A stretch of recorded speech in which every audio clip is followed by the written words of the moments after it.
پہلا سوال کسی نے کیا ہے کہ کیا سنی کو وہابی کا ذبح کیا ہوا کھانا درست ہے، جائز ہے؟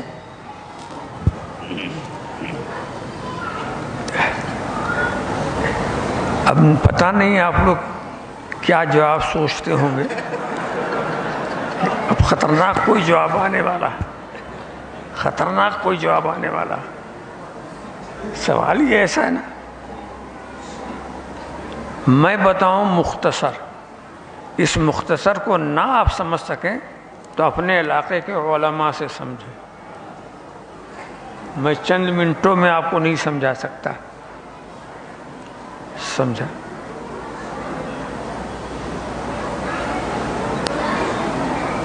ذبیحہ جو حرام ہے وہ کسی کافر کا ذبیحہ،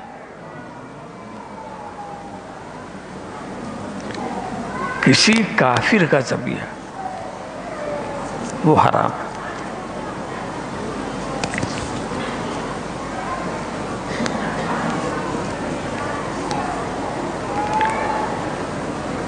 گمراہ بہت سے ہیں، گمراہوں کی لسٹ بناؤ تو بڑی لمبی چوڑی ہوگی.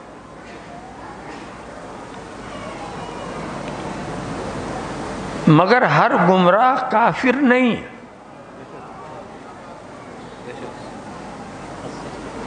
ہر گمراہ کافر نہیں، جب تک کہ اس کی گمراہی کفر تک نہ پہنچ جائے.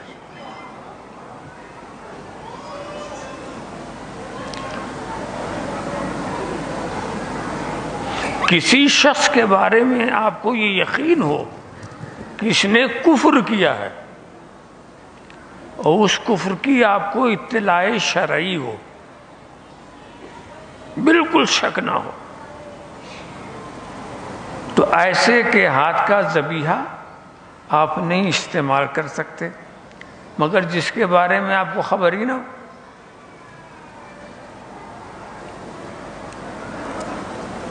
جب خبر ہی نہیں ہو تو اس کو آپ کافر نہیں کہہ سکتے، اور جب کافر نہیں کہہ سکتے تو مسلمان کہنا پڑے گا. جو کافر نہیں وہ مسلمان. اب جب مسلمان ہے تو اس کا ذبیحہ بھی ٹھیک ہے. تو یہ سب چیزیں بہت باریکی سے سمجھنے کی ہوتی ہیں. کسی پر ایسے الزام لگا دے کر کوئی حکم نہیں دیا جا سکتا.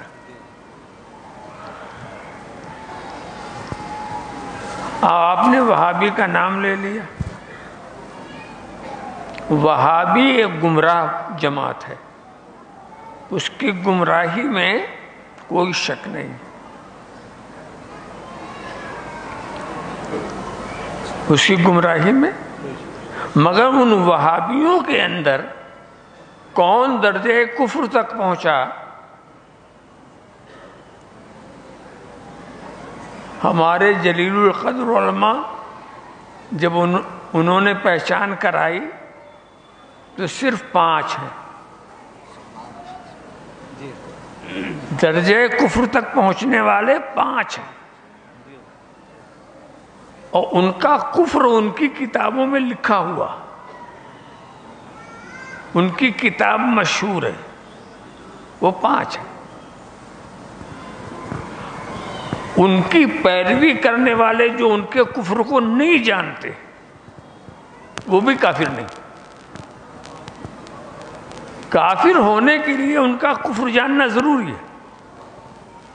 یہ 5 تو ہیں وہ جنہوں نے کفر کیا، اور میں سمجھتا ہوں 5,000 5 لاکھ ہوں گے وہ جو ان کے پیچھے چل رہے ہیں، مگر وہ جانتے ہی نہیں کہ انہوں نے کیا کفر کیا.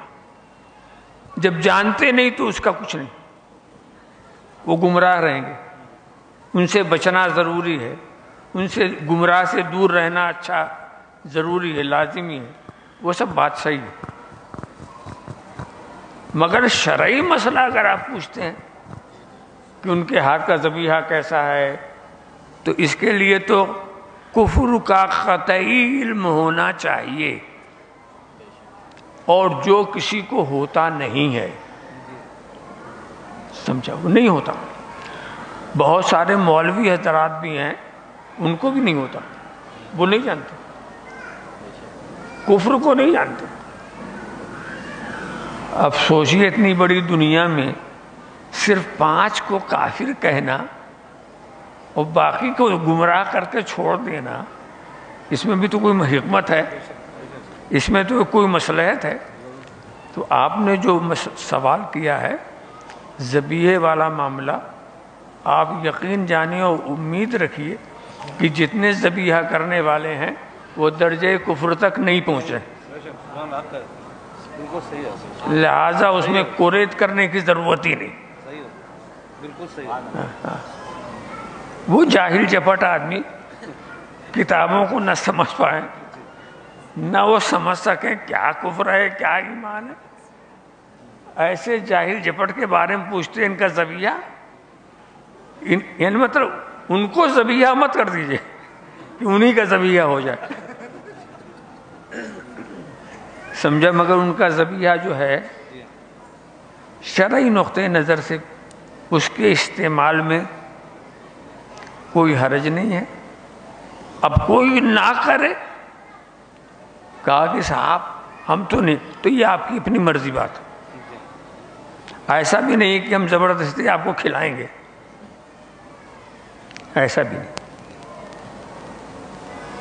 تو عام حالات کو دیکھیے، اگر ظاہری حالات کو اگر دیکھیے تو یہ لوگ صرف گمراہ ہیں، عوام جن پر کفر کے فتوے وہ اور ہیں، وہ اور ہیں، ان کا علم بھی یہ لوگ نہیں جانتے، ان کا صحیح نام بھی یہ نہیں جانتے، وہ اور ہیں، وہ اپنی جگہ پر، یہ صرف گمراہ ہیں، بھٹکے ہوئے ہیں، ان کو محبت اور خلوص کے ساتھ سمجھائیے، اپنے راستے پر لائیے، یہ ہمارا فریضہ بنتا ہے۔